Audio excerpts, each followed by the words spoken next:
Hi, yeah, thank you for the introduction. My name is Michael, and today I will be presenting Hermes algorithm system co-design for efficient retrieval-augmented generation at scale. So it's not a secret that language models have been growing in popularity over the last few years, and resultingly been growing in size, both, I guess, in terms of the number of the parameters associated with these language models, as well as the amount of memory they require within the to be placed on the GPU. And with this growing size in the LLMs, what we've seen is that there is also an increasing complexity of the models themselves, and resultingly an increasing amount of compute required to retrain these language models, as well as to do inference with these models.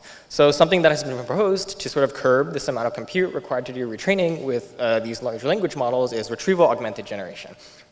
And what retrieval-augmented generation essentially says is that instead of retraining the model every time we want to add new context information into the LLM, what we can do is we can augment existing LLMs with an external data store, and we can retrieve from this data store at inference time to append information from that data store to the original query, and then when we pass it through the LLM, it'll allow us to produce more contextually relevant results.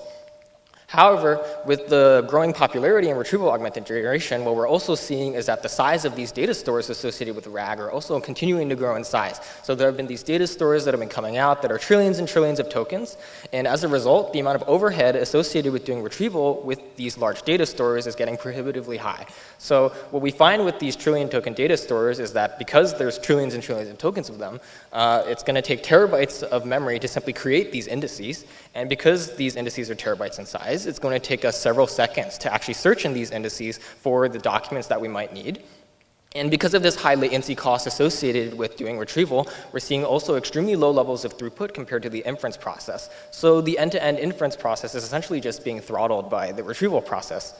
And then also because of the latency, we're also seeing extremely high costs in the energy that dominate the end-to-end inference process. So this work is primarily focused on reducing the actual overhead associated with retrieval in the end-to-end RAG pipeline. So I'll start by going over some of the prior works associated with retrieval-augmented generation and exactly why some of the bottlenecks associated with RAG are so prevalent.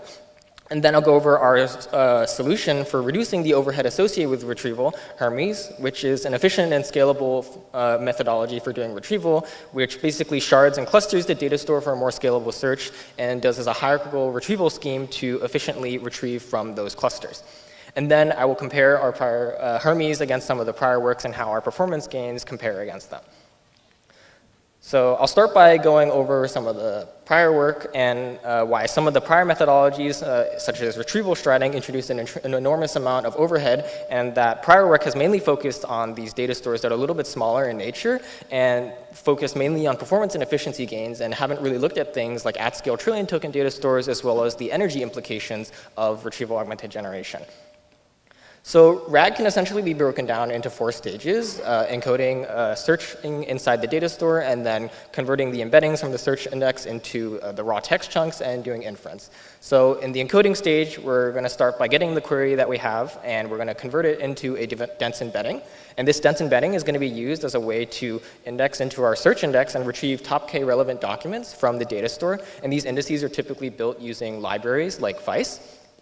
And once we retrieve the embeddings from this search index, we can take those embeddings and do a document lookup and translate them into the raw text chunks. And once we have the raw text chunks, we can append that to the original query and do inference and generate a more contextually relevant response with the information from the data store. And something that has been proposed recently by researchers is this idea of retrieval sharding. And what retrieval sharding essentially says is that instead of using one set of documents to generate the entire sequence of tokens, what we can do is we can retrieve a set of documents and generate a set of tokens from the retrieved set of documents, but instead of generating the whole sequence, we can pause the generation sequence and append the already generated text back to the original query, and then we can retrieve another set of documents and generate an additional set of tokens. And this process can be repeated over and over until we've generated the full sequence of tokens. And what prior work has found is that by simply increasing the number of times that we do retrieval, we're actually able to get the perplexity of smaller language models just by retrieving more frequently to match the accuracy of that of larger language models. So in this plot over here, we have stride lengths, and what the stride number essentially means is that for instance, the stride of 8 will basically mean we'll generate 8 tokens, and then we'll retrieve a set of documents for that. So what we find with this plot over here is that with the model such as GPT-2 768 million, just by retrieving a new set of documents every 8 tokens, we're able to get the perplexity to match that of the GPT-2 model that has 1.5 billion parameters. However, this retrieval striding does come at a pretty expensive cost, and what we find is that by doing these repeated iterations of retrieval, we're going to see that the retrieval step really starts to dominate the end-to-end inference latency. So if we look at a stride length of 16 and we're generating 256 output tokens, what we find with a 10 billion token data store is that we're spending roughly 43% of our time doing retrieval instead of generation process, which is already pretty high, but when this scales to a trillion token data stores, the overhead for retrieval becomes even more egregious. And we see we're spending nearly 99% of our inference time doing retrieval and barely any time doing inference. So I'm going to go over 2 prior work systems approaches that have been sort of proposed to tackle these extremely high retrieval costs. And I'll first start by going over the baseline, which is just one giant retrieval index that we're going to retrieve from every single time during the RAG inference process. So encoding will happen on the GPU, and then we'll retrieve from the data store in the CPU, and then we're going to use the information from the data store and do inference, and that's going to be in the form of prefill latency and decode latency, and then we're going to repeat that over and over again until we've generated the full sequence of tokens. So the first prior work is RAG cache, and what RAG cache essentially says is that from stride to stride, because each stride we're basically reusing the prompt over and over again, we're wasting a lot of time recomputing the key value tensors in the prefill stage from stride to stride. So what RAG cache essentially proposes is that we can build a cache of these key value tensors and we can reuse it from stride to stride, effectively saving a lot of compute in the prefill stage. The second prior work that I'll go over is pipe RAG, and what pipe RAG essentially says is that we can fill gaps in the hardware between the CPU and the GPU by pipelining the retrieval process and the inference process with each other. However, these prior works mostly focus on smaller data stores, and what we see at the trillion token scale is that the performance improvements that we got from them are a little bit less apparent.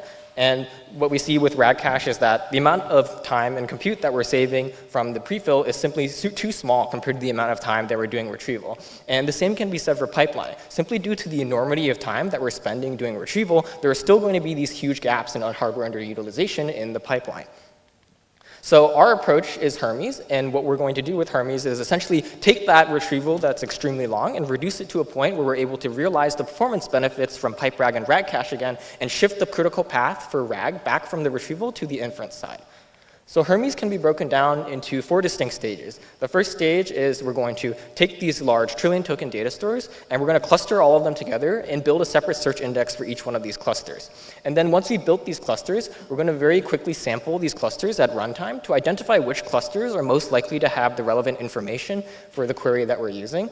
And then once we've identified those clusters, we'll search specifically within that small subset of clusters for the documents that we'll use in our retrieval and that will be used to generate the tokens. And because of the nature of the way that the clustering algorithm works, as well as how the queries can be sent to the clusters, we do some load balancing to essentially save energy and performance across the clusters. And it's important to note that Hermes is designed to be a super extensible and dynamic framework, and that through a variety of different hyperparameters that you can tune, you can essentially trade off latency, accuracy, and energy depending on your workload and the application that you're targeting. So I'm going to begin by walking through the Hermes process, essentially. So let's say we start with this extremely large web-scale data store, and each one of these squares is just going to represent a set of documents, and each color is going to represent similarity amongst those documents. And we're going to start by using an algorithm like k-means and clustering all of these, this large data store into several different smaller clusters. And once we have these smaller clusters, we're going to build a search index for each one of these clusters. And with each one of these search indices, we're going to essentially assign it to its own CPU node.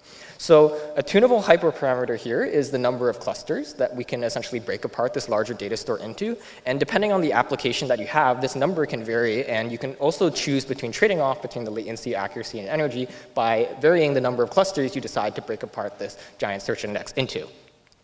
And once we have all of these clusters created, we'll be ready to do the retrieval during the inference. And we'll have one host machine to essentially communicate with all of these clusters that we have here. So when we get the query at the host machine, we'll send the query to all of these clusters very quickly, and we'll sample one document from each one of these clusters. So when we retrieve the one document from each one of these clusters, it'll come along with a similarity score with the query. And with this set of similarity scores and document embeddings, we'll essentially identify the clusters that are most likely to have the relevant information. And during the sampling search, another hyperparameter that we can tune here is the search effort. And depending on which indexing strategy you use, there is a variety of different hyperparameters available here. And that essentially just dictates how deeply we're going to search within each one of these clusters for the documents that we're going to retrieve. So now that we've identified the clusters that we're going to do retrieval from, we're going to send the query back to those clusters, and we're going to retrieve a larger set of documents specifically from those clusters, and we'll do some re-ranking to essentially identify the documents that are most likely going to be used in our generation process. And with this deeper search, there's also a variety of hyperparameters, including the search effort, which was the same in the sampling search. You can also define the number of clusters that you decide to search, as well as the number of documents that you retrieve from each one of these clusters. You may have noticed as well that there's an imbalance generally in just with k-means in general with how these clusters are created. And when we send batches of queries, what might happen is that we'll get a ton of queries that go to some clusters and queries that don't really end up at any of these other clusters. So what we do in this situation is we apply dynamic voltage frequency scaling to these clusters, and we'll essentially run the larger clusters that get a lot of work sent to them at the highest frequency, and these clusters that don't get accessed as frequently and are smaller in nature will run at slower frequency and be able to recoup energy savings from this methodology. So now that I've gone over the Hermes approach, I'll go over some of the results and the methodology that we use to evaluate Hermes and compare it against some of the prior works. So for our methodology, we are going to use the Gemma-2 9 billion parameter model, and we're going to have a 512 token input sequence and generate 256 tokens of output, and retrieving a new set of documents every 16 tokens. And for retrieval, we're going to build our data stores based on the common crawl data set, and we'll use a 10 billion and 1 trillion token data store. And we're going to run the inference on an NVIDIA A6000 ATA GPU, and we're going to do retrieval on an Intel Xeon Platinum 8380 server grade CPU. And then we're going to run all of these at a batch size of 128 and use the Trivia QA data set to use for the queries that we use in our methodology. And we aggregate all of the profiling analysis and measurements that we do through a multi-node aggregation tool. And unfortunately, due to time restraints, I cannot go over this in detail, so I'll ask that you please check out our paper for more details on the exact logistics of how we collect the data for that.